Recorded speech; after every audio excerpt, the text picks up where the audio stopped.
বাঙালিদের number 1 choice Bengali matrimony. ও তো সিদ্ধ, তাই না ছোট?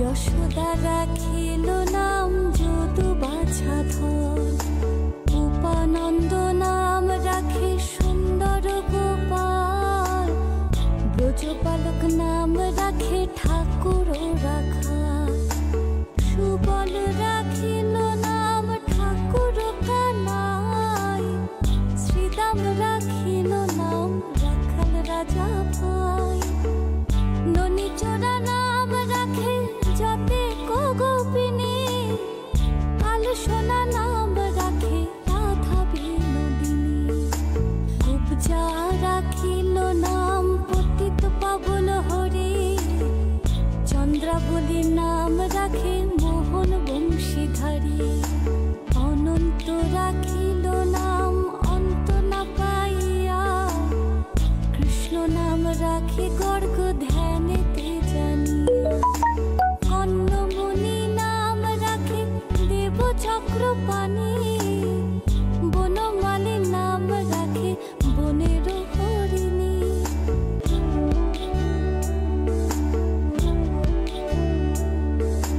পুরন্দর নাম রাখে দেব শ্রী গোবিন্দ, দ্রৌপদী রাখিল নাম দেব দীনবন্ধু, সুদাম রাখিল নাম দারিদ্র ভঞ্জন, ব্রজবাসী নাম রাখে ব্রজের জীবন, মঞ্জুমালী নাম রাখে অভীষ্ট পুরাণ, কুটিলা রাখিল নাম মদন মোহন, মঞ্জুরি রাখিল নাম কর্মবন্ধ নাশ, ব্রজবন্ধু নাম রাখে পূর্ণ অভিলাষ, হরে কৃষ্ণ নাম রাখে প্রিয় বলরাম, রাখাল রাজা নাম রাখে ভক্ত শ্রীরাম।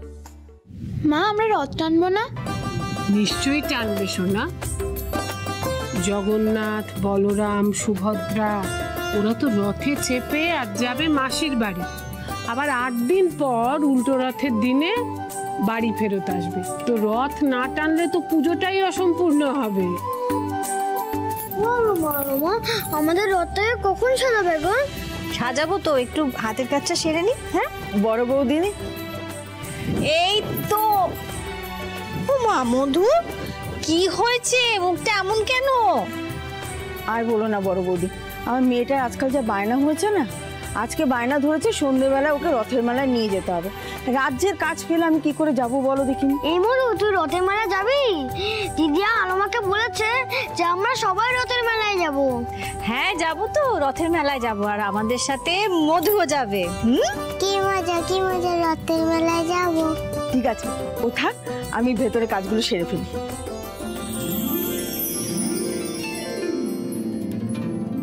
কি ব্যাপার বলতো রুদ্র, রোশনি এখনো পৌঁছলো না। আমি তো পিকুকে ফোন করলাম, ও বললো যে ওরা বেরিয়ে পড়েছে। তাও রাস্তায় জ্যামে ট্যামে আটকে গেছে, হয়তো চলে আসবে। বাবা টেনশন করো।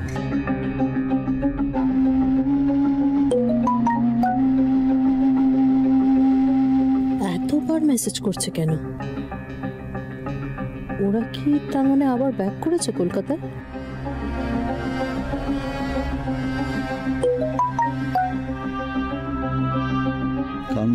মানে জরুরি কিছু?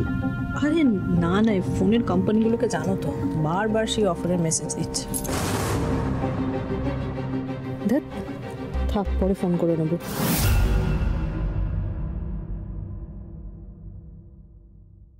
বাবা,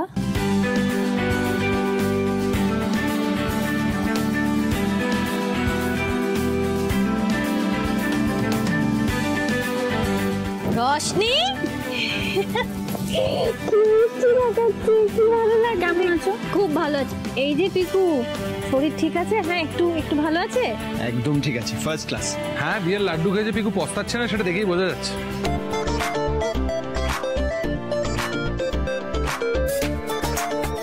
বৌদি, কি সুন্দর সাজিয়েছো গো তুমি।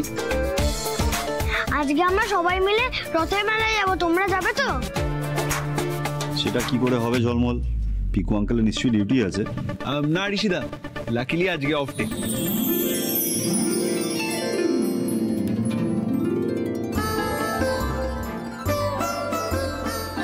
দিদি ভাই দেখি কি সুন্দর লাগছে তোকে, নতুন শাড়ি না? হ্যাঁ, ওই দোকানের পাশ দিয়ে যাচ্ছিলাম, ভালো লাগলো কিনে নিলাম আর কি। শাড়িটার দাম কত কি রে? দামি, খুবই দামি। ওই আর কি কিনলাম, মানে এই শাড়িটা ভালো লেগেছিল, এটা কিনলাম। তুহিন কিছুতেই শুনলো না, জানিস তো। তুহিন আর একটা শাড়িও কিনে দিয়েছে, সেই শাড়িটা আরো দামি।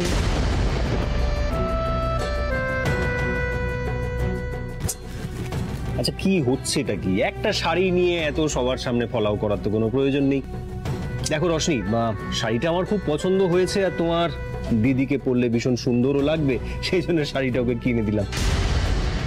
তবে যাই বলো তুহিন, তুমি একবারে এত টাকা আমার পিছনে খরচা করে দিলে।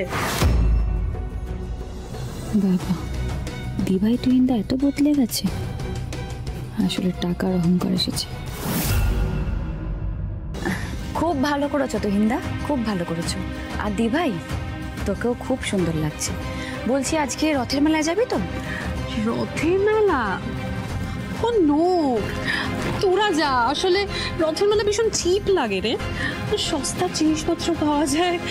আমি যাব না, তোরা যা। শোনো শোনো শোনো শোনো রাইমা, আমি বলি কি, রথের মেলা যারা যাচ্ছে যাক, অত ভিড়ের মধ্যে আমাদের গিয়ে লাভ নেই। ওই পিঙ্ক ব্যাংকুয়েট, ওখানে একটা ইন্টারন্যাশনাল ফেয়ার হচ্ছে, আমি ওখানে তোমাকে নিয়ে যাবো। কি খুশি তো? খুব খুশি। রথটা সাজিয়ে দেবে। আচ্ছা, আমরা কি আগে রথ টানবো নাকি আগে রথের মেলায় যাবো?